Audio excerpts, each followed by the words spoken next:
What's up, everybody? Big Herc 916.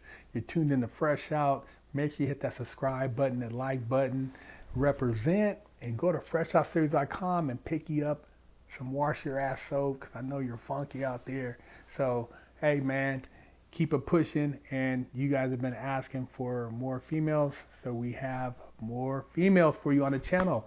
I'm here with Kristen, and man, she's gonna lace us up on her story, which is very interesting. Kristen, can you share with our audience a little bit about, where you came from, how you grew up, and how you got into the life of crime?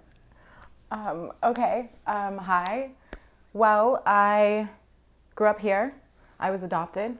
It's the first thing I know. I was adopted by two really spiritual Baptist parents, and I grew up at a private school. I was athletic. I got good grades.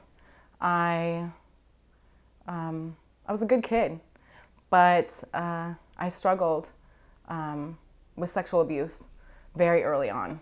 It's my earliest memory, and that, I think, set the direction of my life, and kind of tweaked with my brain.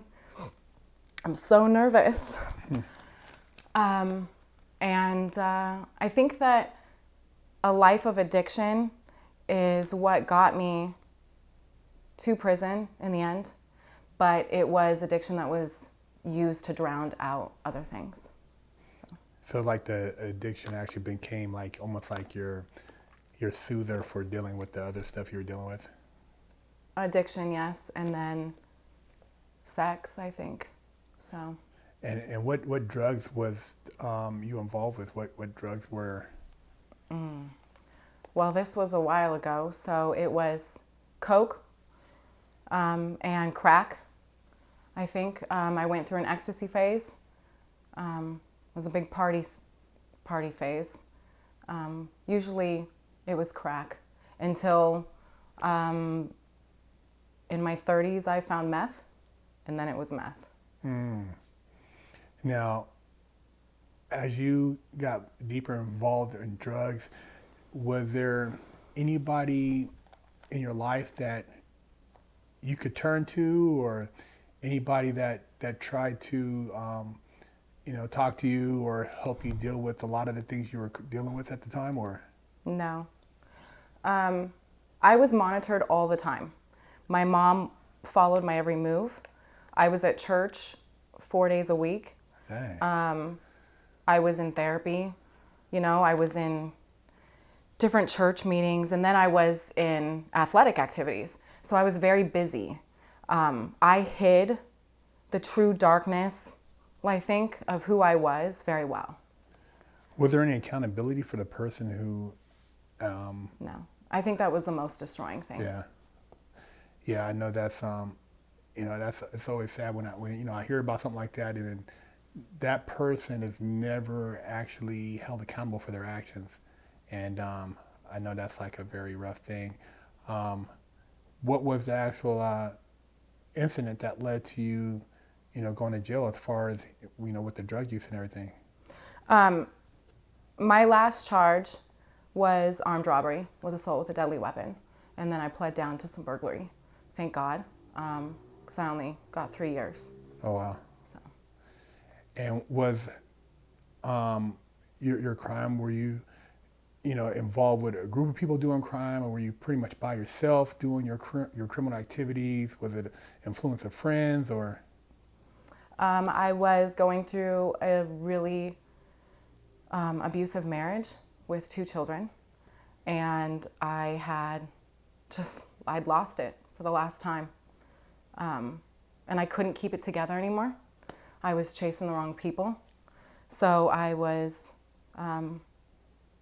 trying to party the pain away, and I was in a car accident that I caused with the person that I was with at the time, and I hurt them, and so I wanted to help them, and we went to go get some pills to take care of that problem, and those people took the money but didn't give us the pills. So I thought that it was justified that we go and make a visit, and I never went home again. Oh, wow. When you got arrested, what was going through your mind? I mean, when you realized the seriousness of what you have done and that you could possibly have to do time, was it kind of like a wake-up call, or did you panic? I mean, what was going on in your mind when you were, sitting there dealing with that situation? Unfortunately, it was not the first time I had felt those things. It was not the first time I'd been arrested. It was the first one that I think I knew was real. And I had children.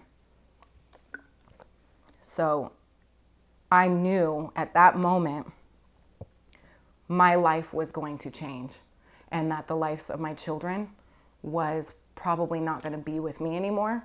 And I remember that that's all I thought. I remember thinking, yeah, well, I fucked up now. Was it was it because you think that you got away with things before that it kind of enabled you to keep going? Because I always tell people it's not what you got caught for, it's what you got away with that gets you. Absolutely. Yes. Yeah, actually back in, I don't know, in my 20s, early 20s, I was wrapped up in the sex industry and had more money than I knew what to do with, and I was young and I was dumb, and I went from my small little bubble home in my, Baptist little bubble to this whole world. And I didn't know what to spend my money on, so of course I went to drugs and partying, and I eventually got caught up.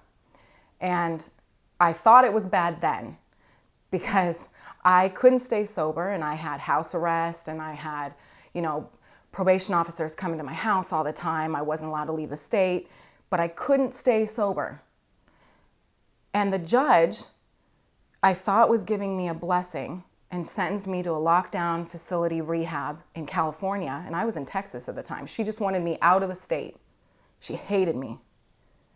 But she didn't do me any justice because I went to rehab and I just found a new way. And I might have been sober for a while, but it didn't last because that pain was still there that I was dealing with. So it just, that was my roller coaster ride my whole life for 20 years. And so when you were sitting there in prison, you knew that this was it. You were going to have to actually do some time. Did that epiphany hit you at sentencing or after sentencing, or did you feel like I'm not going to get in here and continue to want to chase getting high? I'm going to have to make a change. At what point did you see that turn in your mind? Not until I was locked up doing time on a medium max yard did I decide. Actually, it wasn't even then. It was one officer, medium max, that believed in me when I kept trying to tick it up and stay on my medium max yard because I didn't want to go to a dorm room and live with a bunch of women and share a bathroom. I liked my cell. And he said, "You're not ticketing up. I'm not going to write you these tickets. You're going. You need it. You don't belong here." And so I changed. When I went to minimum, I changed. And what'd you do, like, as far as your program? Did you kind of like stick to yourself? You maybe start taking some educational classes? Did you, kind of isolate yourself from other people? I mean, how were you able to like get your focus? In the beginning, I was all business. I wanted to make money so I could survive. So I needed to figure out where I belonged in that sense on the yard and have a hustle because I knew I was going to be there a while. I had to figure a lot of things out.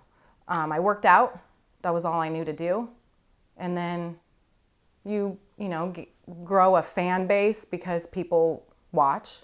People want to work for you or whatever it is. And then on minimum, I wanted to be better, do better, and make something of myself. So I wanted a good job instead of trying to get out of working all the time. So I worked maintenance, and that made me feel important. I like to fix things. So it gave me a purpose. And then my biggest achievement is I ran a boot camp. I ran a boot camp. I started the boot camp for the women because most women go into prison strung out on addiction and they've lost weight. Then they sit there and they do nothing but they eat their food and they gain weight, but they don't know how to work out. They've never worked out. They don't know how to spend their time. And so they get out and they go right back to what they did because they want to look good. They don't know any other way to lose the weight. So I wanted to give them those tools to learn, and I did. And that made me feel good. That's dope. I mean, I always tell people like working out, give yourself purpose. And it's a great way to build your self-esteem. I mean, you don't have to be the fittest person, but, it's a way to decompress and also keep your mind strong. Yes. So, I always worked out when I was in prison too. It gave me something to look forward to. But, hey, I mean, that's a very, inspiring story for other women out there who are looking to try to make a difference in their life and, kind of figure out what they need to do to make, the changes. Is there anything that kind of stood out during your time that you felt made, one of the biggest differences outside of the guy on the yard? Was there, something you read or that kind of inspired you to seek a different path? Because obviously you had the religious background, but that was like it's a whole other thing. Was there anything else that you felt like really gave you a sense of self? When you sit there and you've read every book in the cell and you have nothing but time to reflect, for a long time I always disregarded the truth. It was the moment that I decided to accept it and then deal with it and hold myself accountable that things changed. When I stopped blaming everything else and everyone else around me that broke me, I could focus on just fixing me. And I think it was those moments that I decided if I didn't do that now, in that moment when I was sitting on that yard, when they opened those gates and let me out, what was going to be different about me? Why would I not be back? What was going to make me different than the lifers that I shared the yard with?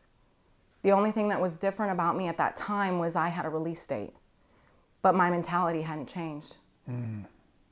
So I had to figure out how to change that. And then I knew I would never come back, which is where I am now. Yeah. Was there any like older inmates or OG inmates in there that gave you any words of wisdom that you kind of like held to heart? I know I found a couple mentors in there and they kind of left an impression on me and I still reflect back on them. Was there anybody that kind of like pulled you to the side that you talked to that also inspired you to be who you are today?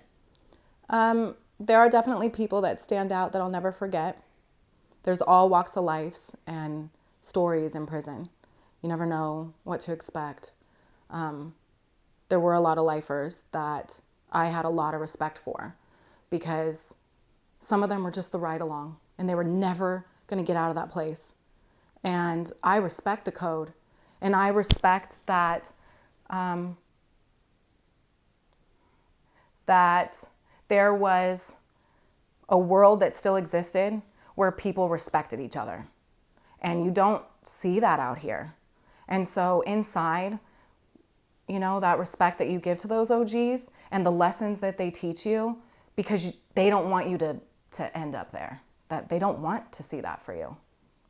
You have to give mad props to that because there's a lot of them that have been there for a long time. And that's sad. Yeah. Hey, and there you have it. Big Herc 916 and Kristen getting down on Fresh Out. You tired of smelling like stanky butt, funky armpits? Wash your ass. Go to FreshOutSeries.com and pick you up a bar of soap.